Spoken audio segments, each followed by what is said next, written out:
Welcome to Bottle Episodes, where we discuss very special TV episodes or movies set in a single primary location.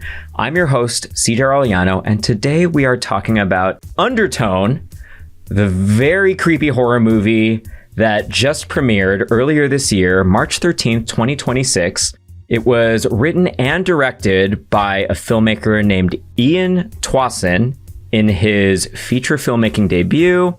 And today I'm joined by Brandon Will. Brandon Will is a writer and filmmaker. He holds an MFA in creative writing from the New School. For 10 years, he's been primary caregiver for his mother, Janice, who lives with Parkinson's. He's completing a memoir called Will Men Care about the struggle in his 30s to comprehend what that asked of and offered him. He's co-authoring a nonfiction book with Janice, and they've completed a screenplay, a rock and roll musical about the complexities of forming caregiving communities. They host Collective Will, an open mic centering disability, illness, aging, caregiving in Berwyn, Illinois, and online. Their advocacy has appeared in books like Rainesford Stauffer's All the Gold Stars and Jennifer Levin's Generation Care, national media such as a Wall Street Journal profile, and as featured subjects of the ABC News live special, America's Care Crises, recently nominated for an Emmy. Hello, Brandon. Thank you so much for being here. Oh, hello, CJ. I'm thrilled to be here. That bio is fascinating and multidimensional and sort of clues the listener into where this conversation is going to go today. It's not just going to be like two film bros saying, I liked the composition, I liked the sound design, although there will be that because you are a film bro and that is how we met in film school. But you also have a personal stake in this as well because caregiving has very much defined your experience for so long. And you actually came to me saying, hey, this film has impacted me. I would love to get on your podcast and talk about it. So here we are. We're doing it. This is a Bottle Episodes first in a number of ways. One is this podcast is finally covering a movie about a podcast. So I feel like we've reached something of a singularity here. But two, this is the first time that someone has dropped into my DMs and said, like, you know, this one location narrative, let's freaking talk about it. So my first question to you is, what was your initial experience with Undertone? Did you go into it knowing that it would be about this topic of caregiving that means so much to you? Yeah, no, it's I'm a big horror movie junkie, so you know I'll see any horror movie really ever. But that one, no, I was particularly excited for. I'd heard a little bit of talk, and I knew it was about caregiving, and it's that thing where you kind of sense something from the look of it. You know, there's a lot of times, you know, like there was that movie last year with Brandy, The Front Room, and that was kind of another caregiving one with like a demonic mother-in-law, and that one was like really kind of exploitative of caregiving, and just so many movies about caregiving like fall into, it feels like they were coming from like all of our fears of aging and illness and so forth, as opposed to from lived experience, you know? So going into this one, I had hopes it was going to be one of the good ones. Within a few minutes, could just tell. And at the time, like I hadn't looked, I didn't know anything about how the writer and director had like filmed it in the house that he took care of his parents in, or, you know, like I didn't know any of that, like when I was watching the film, but still, like right from the start, the movie, it does have that authenticity where it's using horror tropes. I mean, all these, like the haunted house trope and all in confinement and these things, but like in ways that are just really true to the experience of taking care of someone. Yeah, I started doing a deep dive into the behind the scenes details about this relatively new film. And so, yes, that's absolutely right. Ian Twasson did write this from a very personal place. I'm seeing here that he provided caregiving to his mother and father within the last 5 years. And so wrote this movie from that place, wrote it in his childhood home. And then the movie was actually shot in his childhood home, which I find extremely fascinating. And I was dead wrong when I watched this movie for the first time last night. I watched it with my partner, and I surmised, just because of the way it was shot, the cinematography and how like fluid it was and everything, I thought, you know what? this has got to be a soundstage. Those were my famous last words. This has to be a soundstage, because look at the way the camera's moving. I mean, clearly we have walls that are flying away, and like, look at like the layout. I mean, it feels cinematic in that way. So yes, of course, you and I are going to talk about how this movie is very auditorially driven. And, you know, it's the scariest movie you'll ever hear. That is the tagline. That's how it's marketed. But I think the visuals are really accomplished, especially considering that it was shot on location in the house that inspired it. And just to lay all the personal stakes on the table, I had no idea going into this that the writer-director was Filipino. He's Filipino-Canadian. He's from Toronto, and that's where it was shot.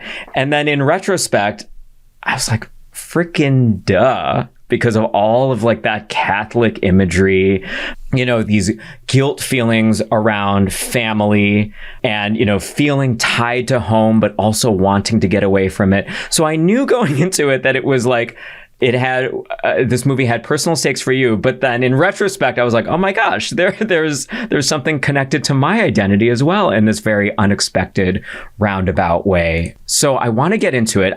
The questions I want to tease out for you as we go through this, and you're kind of alluding to it already, since I have limited experience with caregiving, you know, I had been wondering, okay, is Brandon's experience with this narrative positive, negative?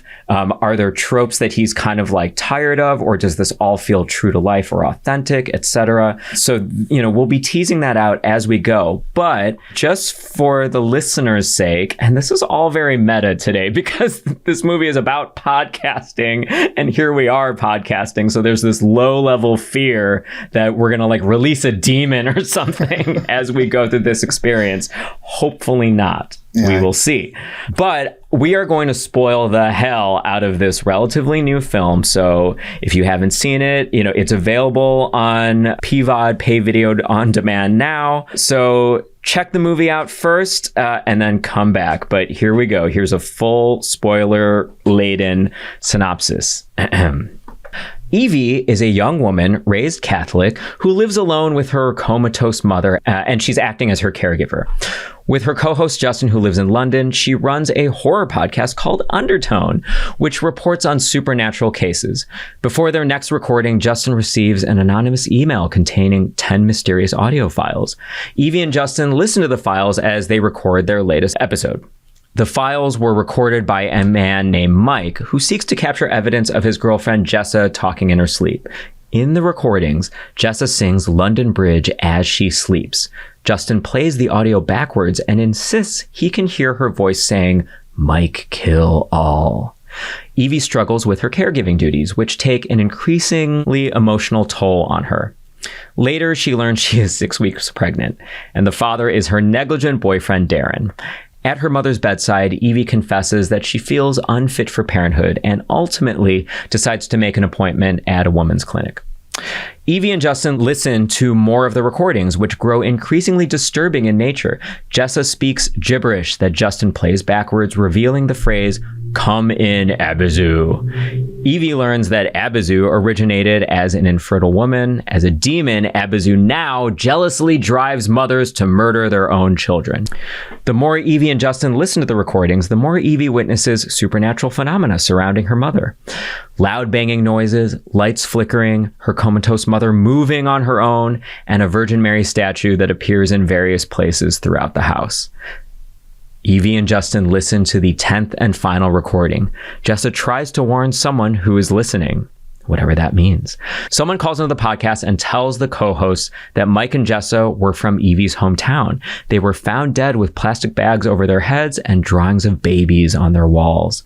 Another caller named Abby appears to murder her child despite Evie and Justin's pleas not to. This call pushes Evie to reveal that her mother has died, and she feels guilty because she didn't pray for her. The witching hour strikes, 3 a.m. The demon Abizu appears to grow in force, overwhelming the house in supernatural phenomena. Evie runs upstairs and sees her mother. The demon appears to claim Evie as her latest victim. The end. Now, this is a genuine question. Does that synopsis feel accurate to you? Because at the very end, especially in this third act, I was like, I think I'm getting this all down. I try to be as like narratively objective as possible, but like, was there anything that you sort of maybe interpreted differently? No, actually, while you were reading it, I was very impressed with like the thoroughness of that synopsis, because so much of the movie is just so like kind of slow roll and sensory, and there are so many like layers and details going on. And so no, that's my experience of it. Okay. It's fair. Yeah. And so I'm especially curious about, I just want to continue to tease it out. So as Evie is going through all of these experiences with her mother, I kind of really like how we don't know a lot about their background, that we're not mired in like backstory muck, because as I've talked about on this podcast with other narratives that we've covered, I'm starting to get so sick of like overdoing the backstory. It's like, let's keep things sensory and in the moment. And I think this movie does that very well. But my question to you is, Evie's experience with her mother and how we're watching her go through this, what resonated with you and what felt maybe not true to your experience or like felt false or tropey within the caregiving experience? Like, just talk about like the good and the bad and everything in between. Okay. No. That's the movie.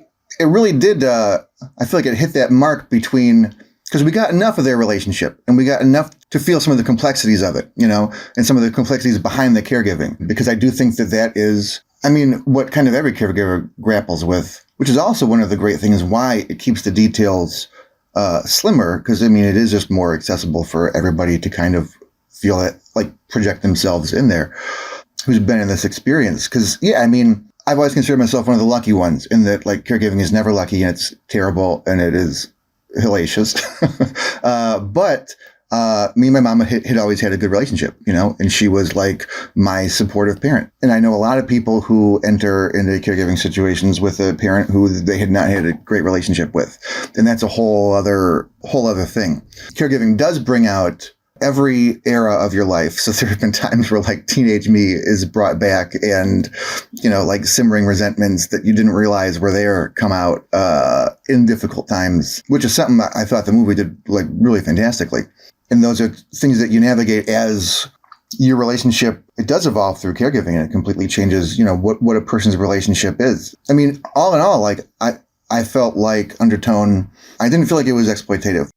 The one part that I took that just means a caregiver would never do, and I think a lot of caregivers would never do, but also there is kind of a thing within caregivers where like you really try not to judge each other, because there's no right way to do anything, and everybody's just trying to figure it out, and you're choosing from like a lose-lose situation all the time and trying to figure out which is, but the thing that I would never do as a caregiver, and I know a lot of my friends wouldn't, but I don't want to judge her, is how, she did leave for that whole night. Yes, you're talking about the part where Evie leaves her mother for an entire night to go to that party to meet her boyfriend, Darren. I'm trying to think how many years into caregiving where we finally got Ring cameras, where like mom's mobility had lessened, so she has Parkinson's and her mobility kind of lessened over a series of years. When I started, she could get around the house on her own, and then, she was in a wheelchair and then kind of needs assistance getting around, because with Parkinson's, there can be lots of gait problems. So lots of sudden, like falling back for no reason and things like that. So yeah, at some point, and it was a big step for me, and we had to have talks about it with her, because I got, like a Ring camera for her room and then for the living room, for the purpose of, so that I could get out sometimes and go out in the, even for a couple hours in the evening, and still be able to check on her and make sure everything's okay. And also it's a way to communicate with her, because we got one of the ones with mics. So, if she's sleeping and not answering her phone, I can turn the Ring camera on and just have a little convo with her and make sure everything's okay. But also it's the thing, like I was surprised that they didn't bring that into the movie, because it's a whole other element of horror. Like I remember this one time, so I'm next to Mom's recliner here, and there was a time where I was out. I had gone to, I think I was seeing The Exorcist Believer. I was out at a horror movie, and I was checking on her, and she was in her recliner, and it was just a night where she was having an off night, and so she was pressing the wrong button. So it's like, while I was looking at the image, her recliner's like going all the way up where she could slide off of it. So I'm like turning the camera on to like say, okay, stop it. We need to just pause. You need to just stop everything.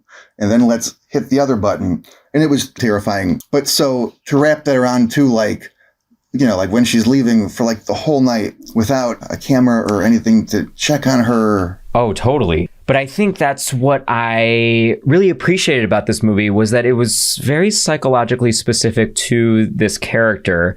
I feel like she's in an understatement of the year, in a worse place than you are in terms of your role with caregiving. Oh, yeah. And so, you know, you really get the feeling that she's like burnt out.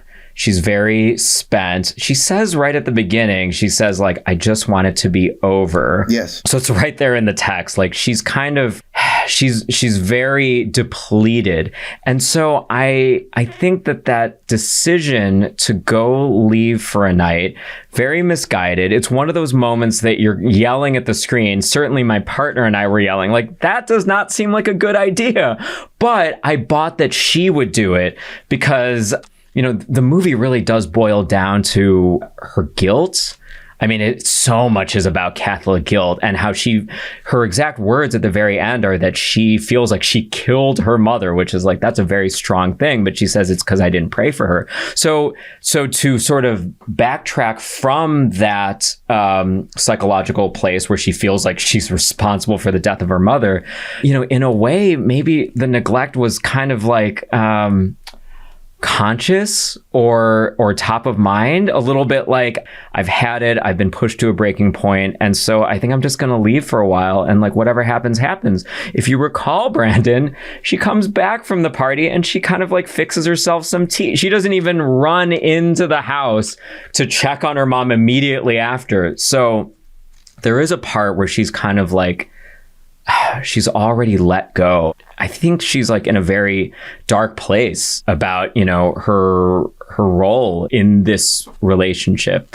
And unavoidably, this movie draws a parallel between her relationship with her mother and her relationship with her unborn child. And so I really do love a lot of what the script has to offer. But anything involving like the abortion element, the pregnancy element, I wish that the script maybe were a little like more sophisticated as far as that was concerned. Because I feel like, and I'm really curious to hear your thoughts about this, I feel like the writer is drawing a line between, you know, she's spent on having to care for someone else, somebody else relying on her in this way. And so this caregiving role has sort of exhausted her to the point where she feels she's unfit to be a mother. And I feel like the movie is punishing her for choosing an abortion. It doesn't feel very pro-choice to me. It feels very like Catholic in nature, or like Catholicism wins. I'm not going to purport to know like what's in the writer's heart. I'm just going off of like what I'm seeing in the text before me. It's just, to me, it's like whatever she was hoping to be absolved of doesn't get absolved, and like her guilt, her shame, kind of, you know, this Catholic cloud hanging over her claims her in the end. And so I'm wondering how you're connecting the dots as a viewer between the caregiving and the pregnancy. Well, no, this is a great thing to discuss about it. And it's, you know, like, first up, I mean, it's the thing where like, there's part of me that like has such like a great respect for what Tuesan did with just what he made out of his experience and turned into this film. But like, you're getting at like one of the central questions I did, you know, because on one hand, like the film feels so personal. And we know that like he lived this experience, but on the other, I feel like he was putting some buffers between some of the more painful parts and personal parts for him, which again, I'm not going to criticize, but it does, to me, it does show in that, because I was wondering like, why did he make the protagonist a female? You know, okay, like, you know, there's scream queens, and yes, like absolutely more women do most of the caregiving in our culture. Like, that is a huge thing. And it's a thing that we see in reality and then we've seen in movies. But to me, that just got me thinking like, well, but he did do this caregiving and he did do the hard thing for one parent and then another. And so I wondered why he wouldn't explore a male character in this situation, to me, especially because, I feel like some of those problems that you're talking about are boiled down to a man writing this plot. Yeah, no, I think you're, now that you're saying it in that way, it's like, what a coincidence that all the caregiving stuff feels so authentic. And then the one narrative note, I should say, that feels false is the pregnancy stuff. Because it's like the one thing we know he didn't experience. Exactly. And it feels really false. How she's like calling the doctor for a pregnancy test and these things that like seem weirdly convoluted. Like, no, exactly. I had that thought, especially the second time that I watched this movie. I was like, for me, the note that rang false during that call, and I do think that what I'm about to say is actually intentional. Like the writer made this very specific choice, but the doctor, it sounds like he's judging her. I mean, remember, he goes, oh, we can get you care, et cetera, et cetera. And then she says, oh, actually, I might want to think about my options. And he goes, oh, sure. And I just feel like no self-respecting healthcare professional would do that. They would say, oh, okay, yes, that's right. So it felt a little heavy-handed to me. And then the second time I viewed this movie, talk about heavy-handed, the doctor's name is Dr. Ram. Dr. Ram. Okay, as in exactly, as in devil, as in demon. So that's what's leading me to believe that the narrative is kind of punishing her for making this choice, but is it an anti-choice narrative? I don't know. I think a generous read, and a read that I'm kind of still processing and wondering if this is like the read that I kind of want to sit with in the long term, is that it's less about saying like, you should get an abortion or you should not get an abortion. I think it's about the psychology of Catholic guilt. And I think it's about like how being isolated in this kind of situation can lead you to like this like murk of feelings that may or may not be irrational depending on your spirituality and depending on your politics. But I think that the writer focused on where Evie is emotionally. Yeah, no, and I do think the movie is so internal, and this is where, you know, on a level, if that subplot or part of the plot does work, is, you know, it's so much through the filter of her psyche and how she would be interpreting it, maybe feeling punished or something.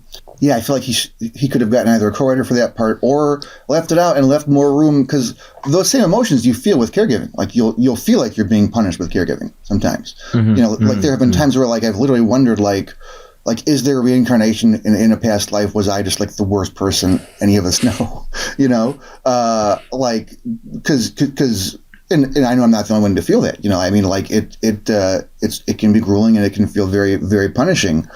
I mean, both the logistics of it and the experience of it. So maybe, you know, he was just searching for ways to tease out more of that feeling.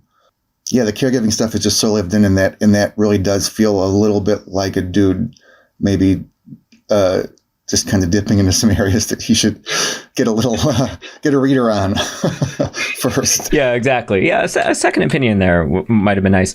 But we would be so remiss if we didn't talk about the whole gag that this film is built around, which is the sound element, right?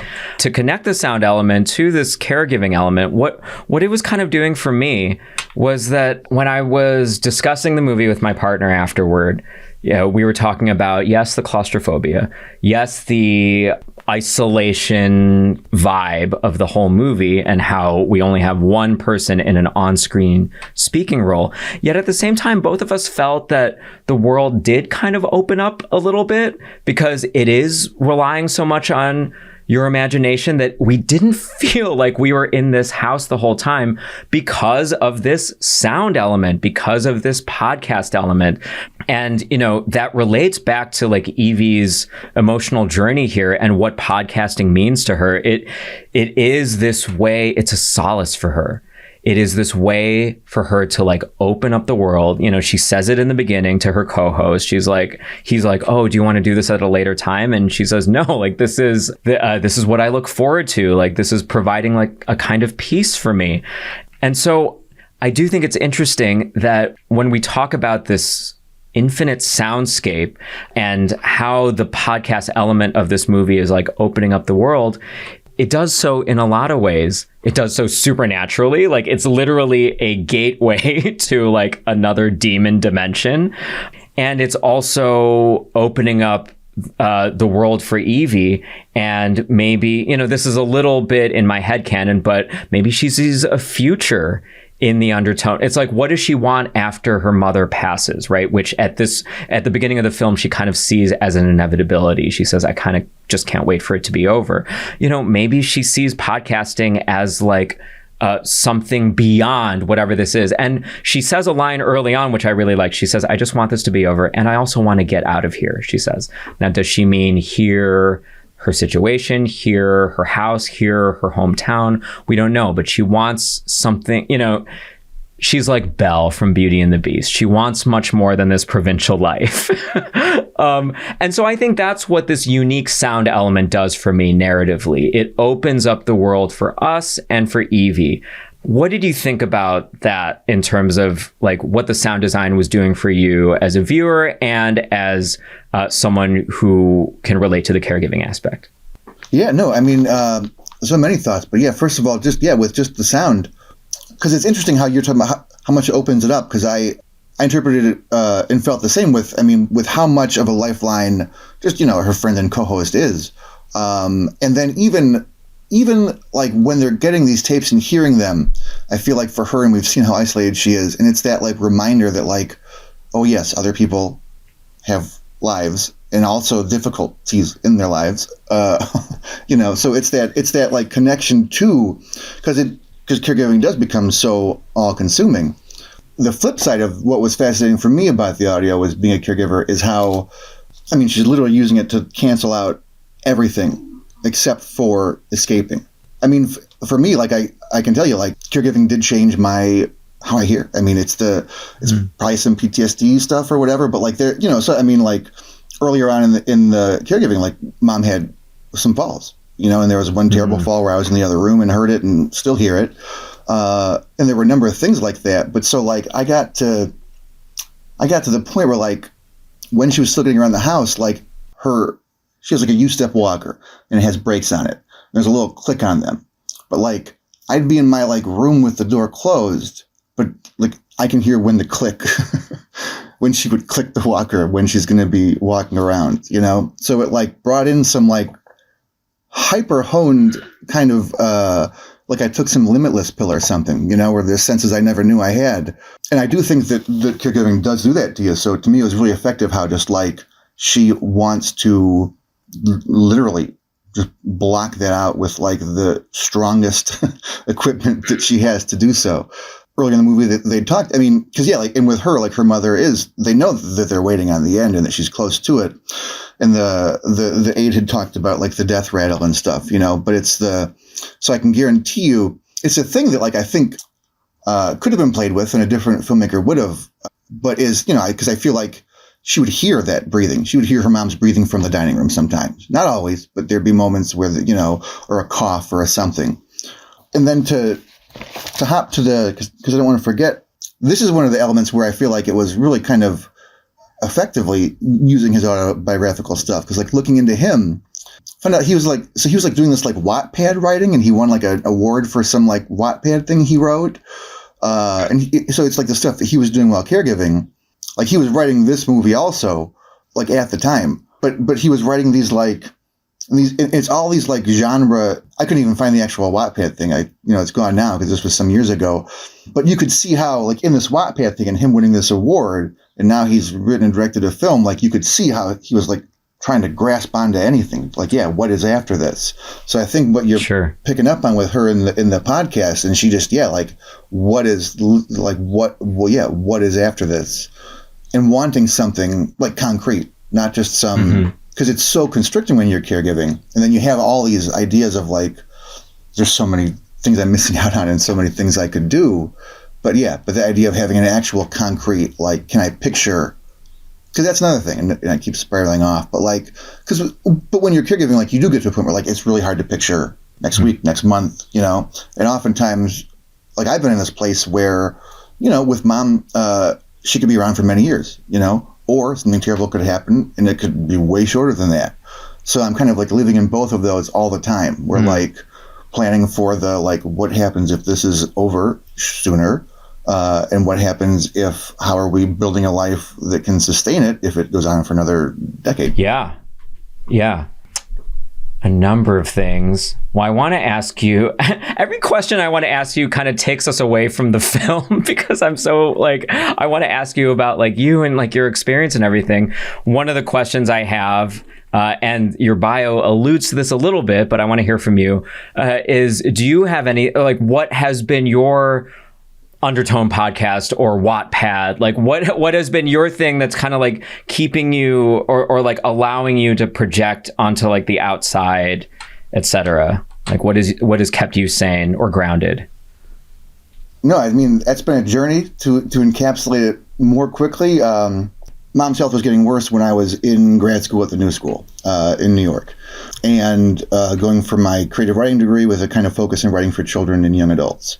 Yeah, like mom's health was spiraling. I have an older brother who wasn't going to do anything. He wasn't going to help or take her to the doctors or get involved.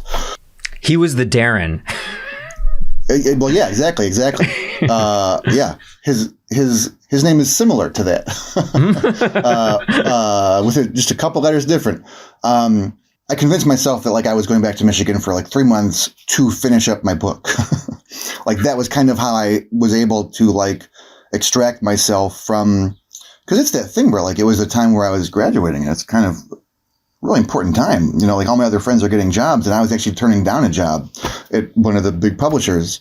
Yeah, I was turning down a job there to go back to Michigan where I had left, you know, over a decade prior and had never ever planned to go back to. You know, like I thought I'd be back for 3 months. And then it kind of kept quickly expanding because we were trying to get a diagnosis. And then we had to get her off of one medication, which took 5 months to wean her off of, you know, and then we've got to follow up with a neurologist. Long story short, it just keeps stretching and keeps kind of going over. But for those first couple of years of caregiving, I really did like stick to, I was working on my novel, you know, it kept getting, I would have these periods where I was pulled away from it for 3 months because just we had 5 appointments a week at some point when we're doing these different treatments for her and we're trying to get diagnoses and her pain had started. But then I would have these periods that were clear where I would re-immerse. At this point, I was like undiagnosed for ADHD. So I was creating this problem where like every time I would re-immerse, all of this other stuff would blossom in the novel. And then I'd get stopped for 3 months and I'd come back and it would blossom in these other directions.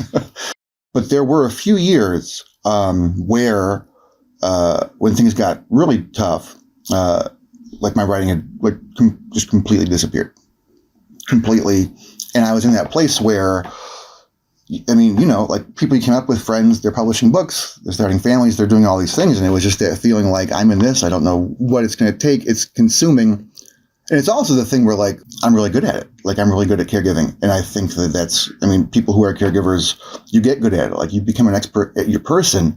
But like for me, it was all that space in your brain where you're plotting things and where you're thinking like that was all for figuring out like, you know, all of the different variables in the day that can affect her.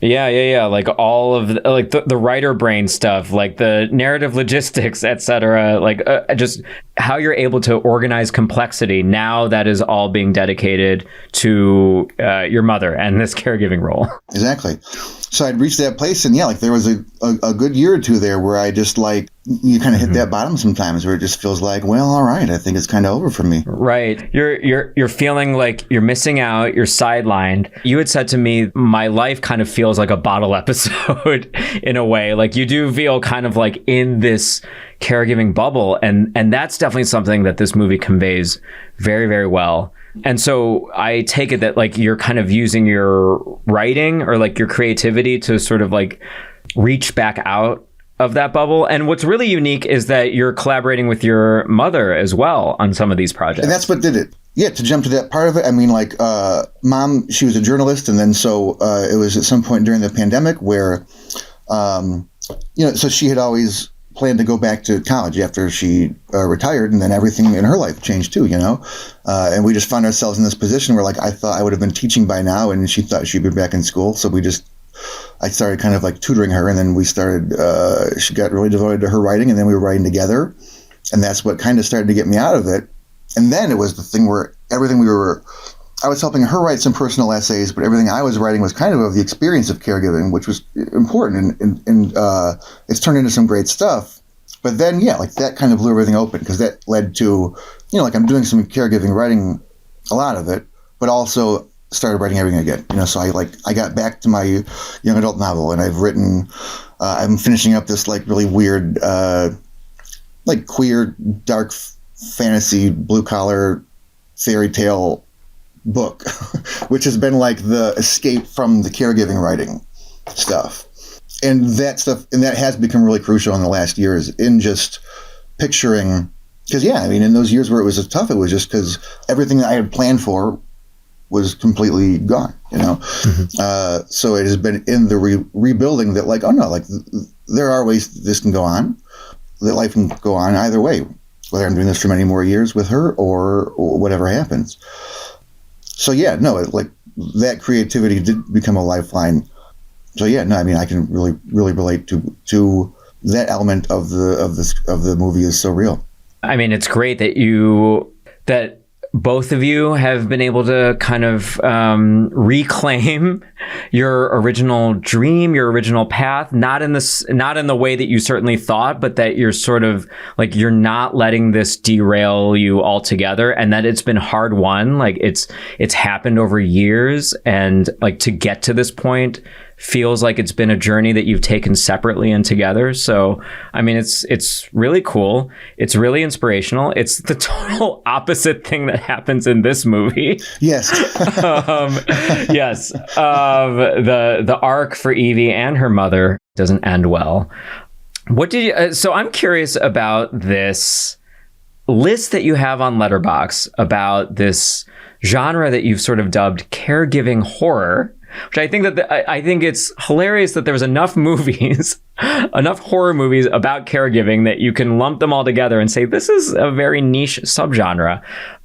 Talk about how Undertone compares to these other horror movies that you've seen about caregiving, and like where it falls in that pantheon in terms of these movies that you're collecting into this one list, and what you've noticed about, like, any patterns that you notice amongst these movies.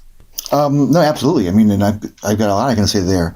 I don't know if you'll be able to cut this. I need to run for 1 second because I actually have to give it some medicine time for Mom. All good. And I need to change my battery on this recorder. So we'll take a quick break here. Boom. And back. Boom. Awesome. Boom. Here we go.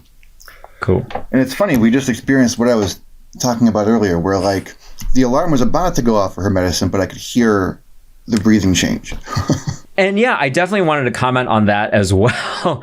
You said, I wish that the filmmaker had done a little bit more with that. And I agree. Once you started describing it, about how you're attuned to all these different sounds that relate to your mother and the care that she requires, I was like, man, that would have been a really interesting thing to explore from an auditory perspective in this film.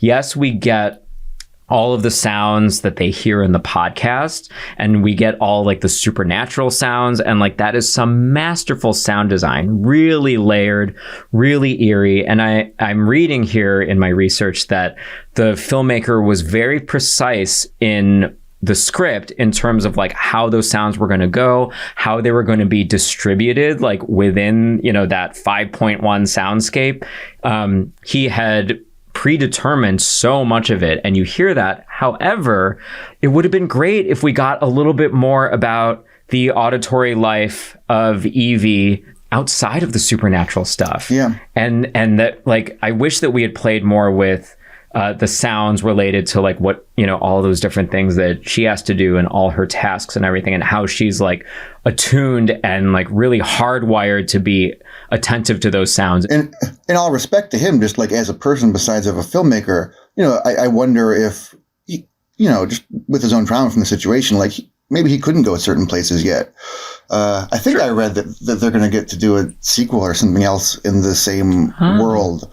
It'll be fascinating to see him expand on it because it does go back to like his choice to have the mother in a condition where she's non-responsive, and I've wondered why that was, because it just cuts off so much possibility that could be going on. 100%. Yeah.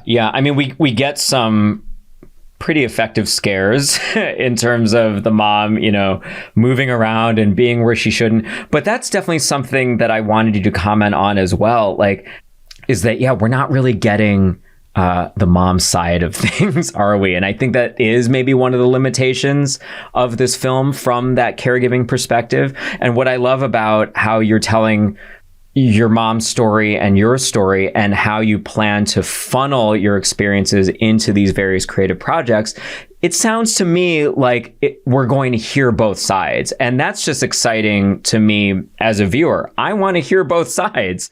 So what did you think about that in terms of the limitation with Undertone in relation to like these other caregiving horror movies that you've seen? Yeah, no, absolutely. Because that's one of the things that's been important to us because of how representation goes. Oftentimes, looking at caregiving really from the point of the caregiver, and oftentimes very exploitative or often like downright dehumanizing of the person needing care.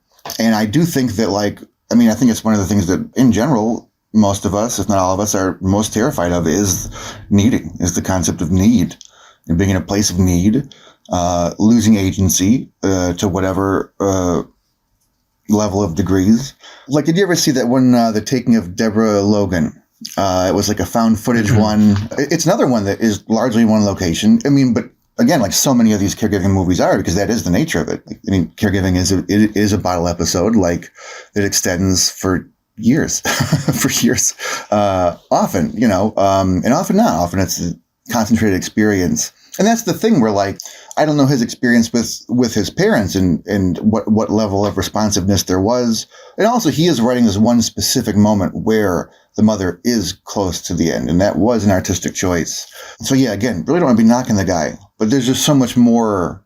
Yeah, I really hope he can explore it more. So in The Taking of Deborah Logan, that's one that found footage film where we're kind of following a film crew comes and they're talking to the caregiver and she's taking care of a mother with Alzheimer's. So there's a number of horror movies that play with the horrors of dementia from the whole gamut of done really humanistically. The best is probably this one, it's called Relic, not to be confused with the Tom Sizemore late 90s. Yeah, because that's totally what I thought you meant. I was like, was there caregiving in that movie? Yeah, no. Not the Museum of Natural History, Tom Sizemore one. This was in 2020, and it's about a woman and her daughter and caring for the mother, and it's mostly takes place in the mother's house. And that one does this fantastic thing where, the woman she goes into this closet and she gets lost in the house, and then the house keeps taking all these different winds and turns, and it's using a haunted house to replicate the experience of dementia, and it does it in this really that was one of the movies that I think did it the most kind of breathtakingly and also really disturbingly and darkly. I never want to see that movie ever again. It was fantastic. But then there's ones like The Taking of Deborah Logan, that found footage one, where so much of the movie does feel like it, for the most part, is respectful to the person with Alzheimer's needing care. But spoiler alert, ultimately, she is this demonic monster. So it's looking at how often in stories we turn a person needing care into a literal demon. Sometimes it's done with integrity. I don't want to take that away because there's so many different caregiving experiences, Again, speaking people who get stuck taking care of a parent who they did not have a good relationship with, or maybe a parent who was abusive. And then also knowing that so often, dementia and cognitive things, I'm not an expert on this stuff, but just from what I know through friends and what I've experienced, because mom will have some cognitive problems, and fluctuations with the Parkinson's. But to me, it ends up being so reflective of the personality. Like my mom is this like inherently sweet person. So when she's been having some periods of delirium stuff, like all the things she's talking about are like really, for the most part, sweet and not horrifying. Where other people who have dementias, like I know that it can be really hell, to live with. So yeah, I've got this list. I found like around 50 or some now, but I'm keeping the list going, and it's because this is only the last few years where I was aware of this, and starting to see it. Like I'd seen this one movie, it's called The Dark and the Wicked, and it came out a few years ago, and it's just an excellent one, and it's like two siblings dealing with one parent that dies, and then the other one needing care, and they're on this isolated farm. It's kind of an indie, and it's really, it's another one that's really excellent. But I started to become aware of it, and then started to see these tropes. And then I would see some ones that are like absolutely abysmal. Like there was this one called The Manor with Barbara Hershey. It was like one of those like Blumhouse offshoots. And that was one that really, I just felt was more on the exploitative side. When you say exploitative, I mean, like what did that movie do that was like so, egregious? Well, it's the either, there's the trope where like the person who is experiencing some sort of dementia, where like everything that they're experiencing is true, So like there's that kind of a trope, which is a play on the, the person who has psychosis, and but it's all true. Yeah. Which is, it can be really effective, but I do wonder just about the ethics of that sometimes within storytelling, and that within lived experience. And is this coming written from lived experience, or is it coming from just this, wouldn't it be weird if like, this is a thing that people will maybe disagree with me on, especially on this podcast, but like Long Legs, I really didn't like Long Legs because I didn't like the whole I was mid on it. I was meh. Yeah. The whole like satanic panic, like, what if it was real? Where it's like, actually, it's something that like ruined people's lives and was like really harmful, and it wasn't real, and that's kind of why it ruined people's lives. But okay, I guess we can pretend what if it was real, especially at this point in time where we're far enough away from it that enough people in the collective understanding of things can say, maybe it was real, where no, it wasn't. Right. Now I'm seeing what you're saying. It's like when the ailment of the person who needs care is kind of more of like a plot device to get to like some tantalizing genre related reveal rather than digging into like what is their experience actually like, what is their psychology actually like. Exactly. Yeah. Because there's movies like that Relic one that I mentioned where it like it does that genre stuff. It does that haunted house stuff. It has all the jump scares and all this stuff, but it's done with this great integrity to the experience that isn't exploitative, or because I do feel like often when you're making these things into jump scares and you're making a person with Alzheimer's demonic, ultimately it's kind of dehumanizing.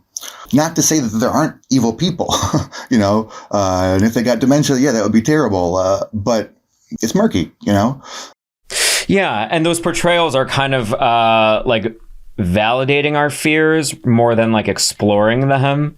Exactly. Like we're keeping the disabled or the sick or the elderly, etc., like at a distance. Like we have this maybe unconscious or like reflexive fear of like becoming that, and the movie is not really interrogating that. The movie is just saying, yeah, you're right, we all have this, we all do this, we should fear them, and that's not really exciting from like a narrative innovation standpoint.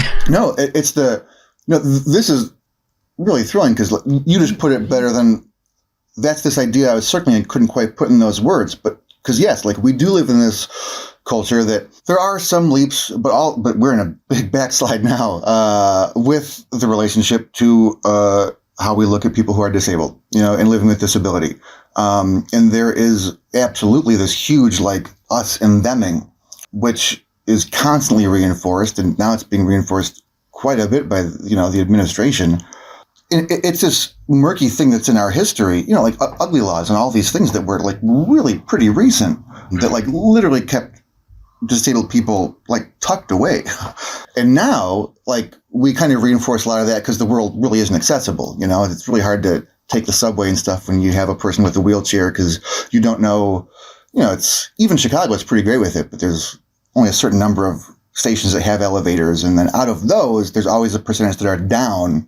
You can check the website, but like we live in this culture that very much keeps the separation between people living with disability and the rest of us. Even though what a lot of advocates are really still trying to get clear is that, like, no, it's all of us. Like, it's all of us. That could be us tomorrow. Exactly. Yeah, seriously. And, like, if we aren't disabled, we will be affected by someone who is. Mm-hmm. You know, Mm-hmm. like, it will touch all of us within our lives. So no, like you hit on it exactly with, I feel like what so many of these horror movies that I've had umbrage with, like they are just kind of like from the psyche, kind of unexamined, reinforcing that, like, them versus us, with people living with illness and disability and aging.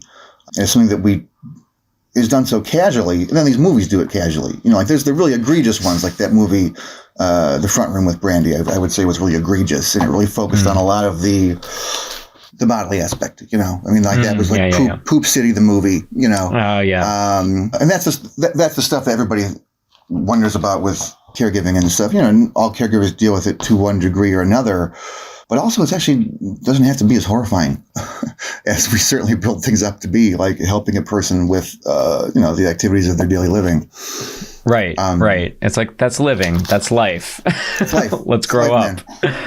Switching gears a little bit, and because, you know, you're a filmmaker, you're a film fan. Comments on, like, the general aesthetic of the movie? There's the sound, obviously. There's the production design, or just the fact that I could tell that this began life as an audio drama.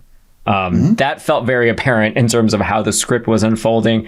How did you feel about, like, the aesthetics of the film? Aesthetically, I mean, it really is kind of a masterpiece. I absolutely understand where, like, your thought that it was a soundstage. You know, I mean, like, I read about how he conceived a lot of the film, like, while he was actively stuck in the caregiving. It was his podcast in some ways, with other things he was doing. Like, he even talked in an interview about how, like, some of the shots and so forth, like, he would figure out, like, while, like, he had these shots in his head for years, you know? Mm-hmm. And, like, I think that is what ended up in this, you know, lightning in a bottle way, because it does feel like the kind of soundstage that you would have for, like, a movie like Panic Room, or these other things where, you know, they have to be able to pull the walls out, because it does do all of this really great kind of revolving around the house. And then just the house itself, it does have that, maybe it's a kind of standard architecture in Canada or something, but, like, the way that stairway is just... The staircase definitely has, like, so much cinematic character, yeah. I mean, it really is, like, on, like, a psycho level of, like, set design, but just the house you grew up in. So to me, that aspect of it was masterful, and you can see how this was a thing that just he ruminated on, like, the cinematography, like what the shots would be, the choices too, because even, I mean, like, keeping it to, like, the dining room mostly, and then little bits in the mom's room. There's that one moment towards the end where, like, we actually get to her bedroom where she's doing that like meditation tape. Not tape. I just aged myself. Yeah, right. It's some kind of recording. Some kind of recording. Even, like, in the doing that and making those choices, I mean, I think it all says so much in masterfully, you know, because I mean, like, your bedroom kind of, like, that's your place to relax and just kind of shut the world out. And yeah, she doesn't get to do that hardly ever. I mean, and that's true of the experience. Well, it's worth noting that the production designer definitely got in there and, like, revamped the whole house, is what I'm reading. So the bare bones of the house was there, but, you know, they installed the wallpaper, they installed all, like, these, like, vintage elements that still made it feel like, you know, this place that has character that's, like, worthy of a horror movie.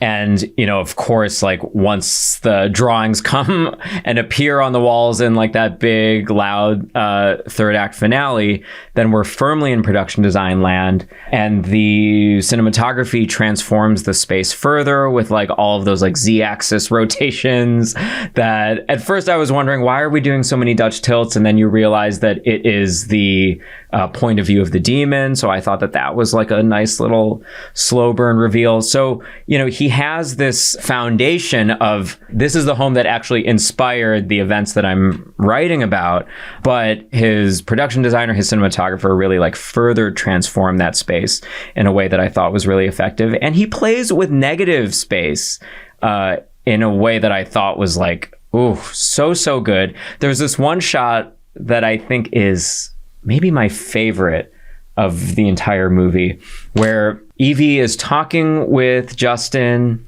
and they're mulling over like what's going on in the recording or what isn't, and then we just get this slow push in, and we're like leaving Evie. She's suddenly like pushed very awkwardly frame right, and we're just like pushing in on like the darkened door behind her, and you're like, oh God, is there gonna be something there? Do I want there to be something there? I mean, it's very classically haunted house movie. It's, like we've been doing these tropes ever since like The Innocents from 1960, I think.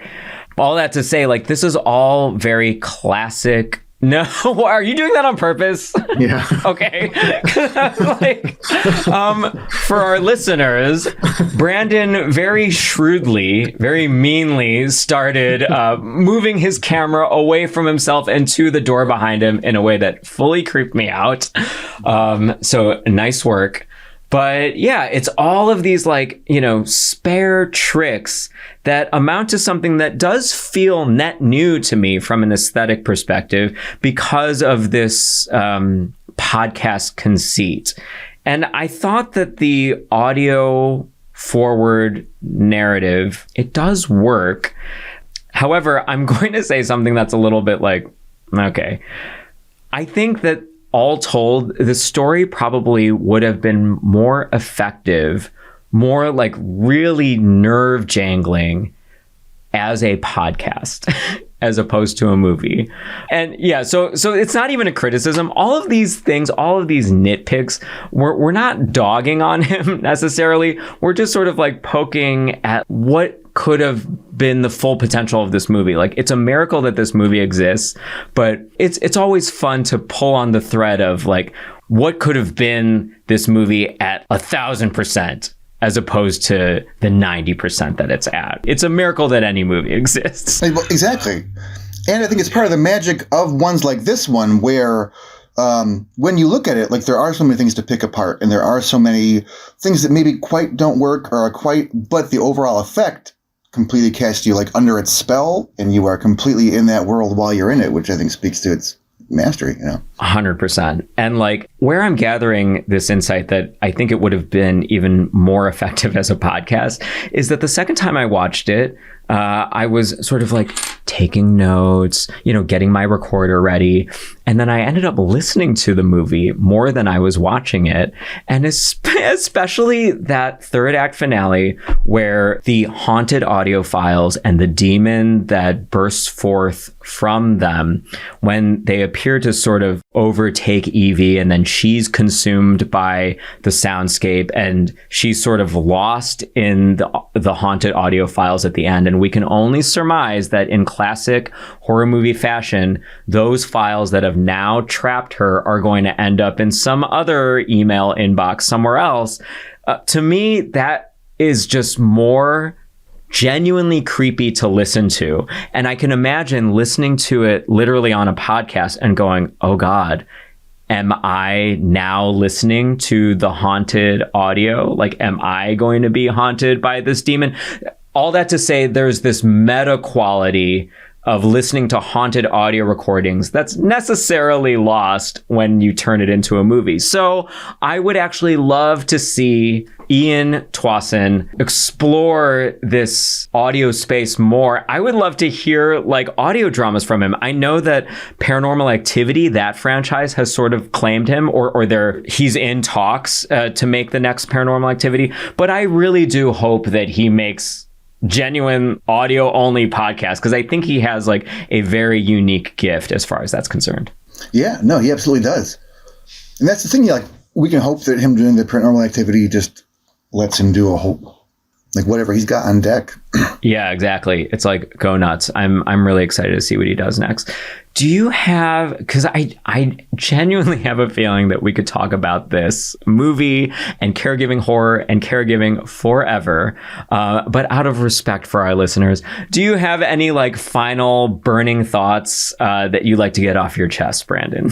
I mean, like, to me, like, this was one of the, even though we don't hear much from the mother in the state she's in, I do feel like it ultimately is like the demon is this outward thing and it's this internal from the main character's perspective, but it doesn't really demonize like the caregiving experience. It doesn't other, the person who's needing care. And that was something that like I really, really appreciated in this film and thought he did amazingly. Even like one of the jump scares was one of the things I wanted to talk about.